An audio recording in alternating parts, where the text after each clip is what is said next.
sehingga apapun kegiatan yang dilakukan oleh manusia tidak akan lepas dari nilai ibadah.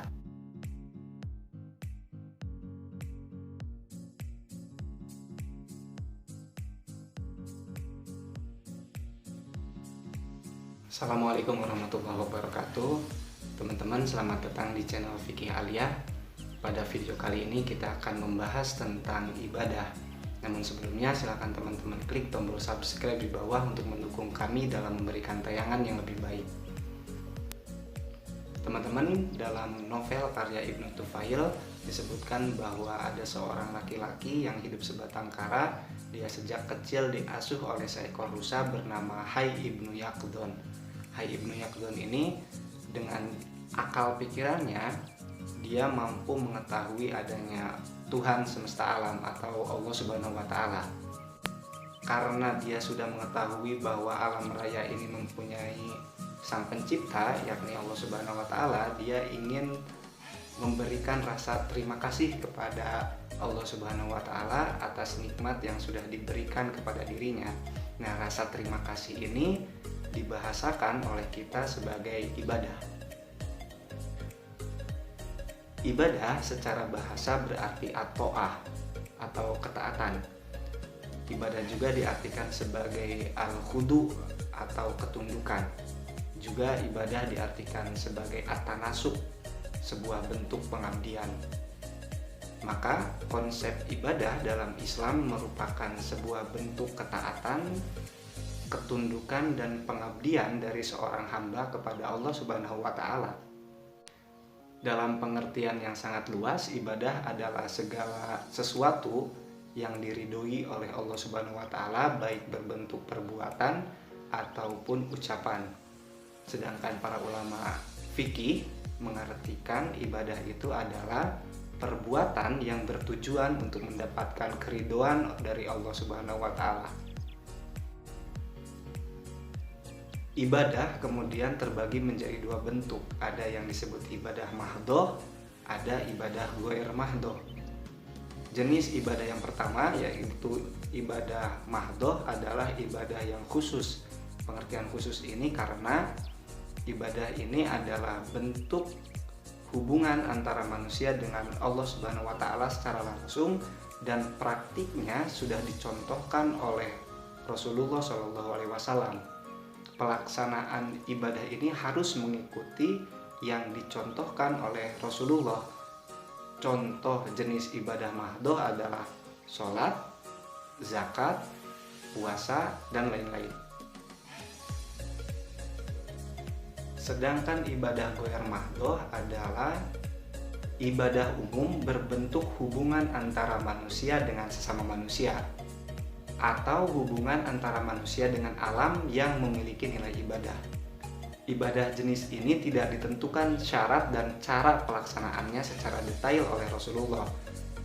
Islam hanya memberikan gambaran umum tentang ibadah ghair mahdhoh, dan tata cara pelaksanaannya dipasrahkan kepada pelaksanaan yang dilakukan oleh manusia.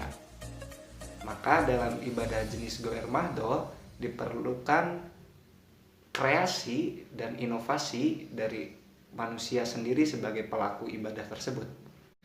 Contoh ibadah jenis ini adalah menyantuni fakir miskin, memberi makan anak yatim, menyingkirkan duri di jalanan, dan bentuk-bentuk ibadah sosial lainnya yang pasti teman-teman sudah ketahui.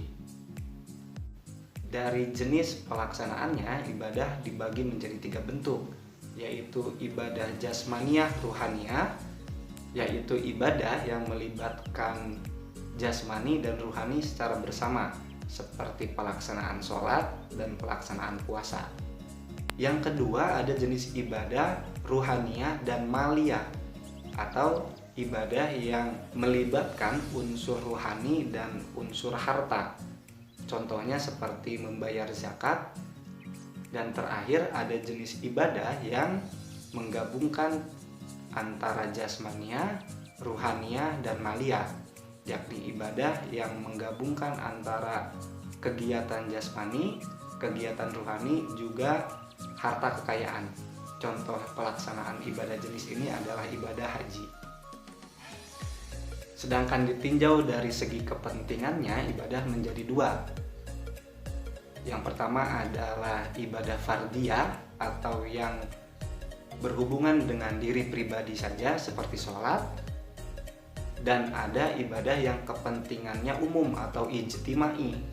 Ibadah jenis ini contohnya adalah zakat dan haji.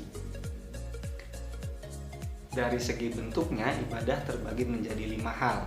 Pertama, ibadah dalam bentuk perkataan atau ibadah lisan. Contohnya adalah zikir kepada Allah Subhanahu wa taala dan membaca Al-Qur'an. Kedua, ibadah dalam bentuk perbuatan yang tidak dicontohkan tata cara pelaksanaannya, seperti menolong orang lain, menyingkirkan duri dari jalan, memberi makan fakir miskin, infak, sedekah, dan lain-lain. Ada juga ibadah dalam bentuk perbuatan yang dicontohkan tata cara pelaksanaannya. Seperti tadi kita sebut, ada sholat, zakat, dan haji. Ada juga ibadah yang tata cara pelaksanaannya berbentuk menahan diri, seperti puasa, menahan diri dari makan dan minum, serta godaan nafsu selama siang hari bulan Ramadan. Terakhir, ada bentuk ibadah yang pelaksanaannya berbentuk menggugurkan hak. Contoh ibadah jenis ini adalah memaafkan kesalahan orang lain dan membebaskan seseorang yang berhutang kepada dirinya. Adapun prinsip-prinsip ibadah dalam agama Islam, yang pertama adalah beribadah hanya kepada Allah. Dalam artian, kita sebagai umat Islam harus beribadah hanya kepada Allah, tidak boleh kepada yang lain. Prinsip yang kedua adalah ibadah yang kita lakukan harus bersih dari unsur-unsur duniawi, seperti riya atau menyombongkan diri atau ingin dihormati oleh orang lain. Prinsip ibadah yang ketiga adalah keharusan menjadikan Rasulullah sebagai pedoman pelaksanaan ibadah, khususnya ibadah mahdoh, yang tata caranya diatur sedemikian rupa dan sangat ketat, tidak boleh keluar dari apa yang sudah dicontohkan oleh Rasulullah. Sedangkan bagi ibadah ghair mahdoh, manusia diperbolehkan melakukan kreasi dan inovasi dalam tata cara pelaksanaan ibadah ghair mahdoh. Prinsip ibadah selanjutnya adalah ibadah dalam Islam itu mempunyai kadar waktu dan jumlah yang tidak boleh dilampaui. Seperti pelaksanaan sholat subuh yang hanya 2 rakaat, kita tidak boleh menambah sholat subuh menjadi 4 rakaat. Atau pelaksanaan sholat isya yang 4 rakaat tidak boleh dikurangi menjadi 2 rakaat. Kecuali ada udzur syara yang bisa mengqosor sholat isya menjadi 2 rakaat. Prinsip ibadah selanjutnya adalah keseimbangan antara dunia dan akhirat. Kita sebagai umat Islam tidak bisa beribadah tanpa memperhatikan aspek duniawi. Juga kita salah ketika beribadah hanya melihat aspek duniawi saja, tidak melihat aspek ukhrawi. Jadi pelaksanaan ibadah dalam Islam harus seimbang antara aspek duniawi dan aspek ukhrawi, urusan dunia dan urusan akhirat. Prinsip ibadah yang terakhir adalah tidak gugurnya kewajiban ibadah selama manusia itu baligh, berakal, hingga datangnya kematian. Adapun tujuan ibadah dalam Islam adalah untuk menyucikan diri dengan cara mengenal dan mendekatkan diri kepada Allah Subhanahu wa taala, serta mengharap ridho dari Allah Subhanahu wa taala. Sehingga ibadah selain untuk kepentingan yang bersifat akhirat, ibadah juga berfungsi untuk kepentingan dunia seseorang.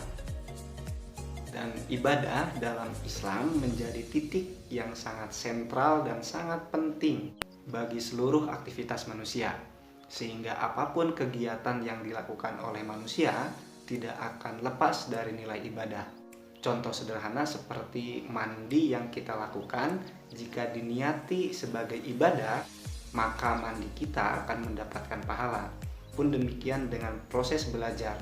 Jika proses belajar itu diniati sebagai ibadah kepada Allah Subhanahu wa taala, maka belajar kita akan mendapatkan pahala dari Allah. Oleh karena itu dapat dikatakan aktivitas manusia bernilai ganda. Di satu sisi bernilai material, di sisi lain bernilai spiritual. Adapun motivasi seseorang melakukan ibadah ada 3. Yang pertama, karena orang tersebut merasa takut kepada Allah Subhanahu wa Ta'ala. Ketika dia tidak melakukan ibadah, dia takut masuk ke dalam neraka dan diazab oleh Allah Subhanahu wa Ta'ala. Motivasi yang kedua karena harapan yang besar kepada Allah Subhanahu wa Ta'ala, baik di dunia maupun di akhirat. Dan motivasi manusia beribadah yang terakhir adalah rasa cinta kepada Allah Subhanahu wa Ta'ala. Dari ketiga motivasi manusia dalam beribadah itu, rasa cinta adalah motivasi tertinggi bagi manusia dalam melakukan ibadah kepada Allah Subhanahu wa Ta'ala.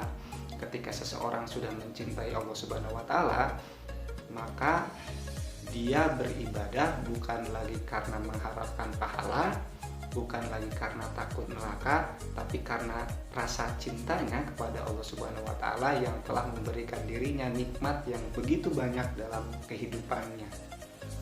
Demikian video kali ini, semoga bermanfaat.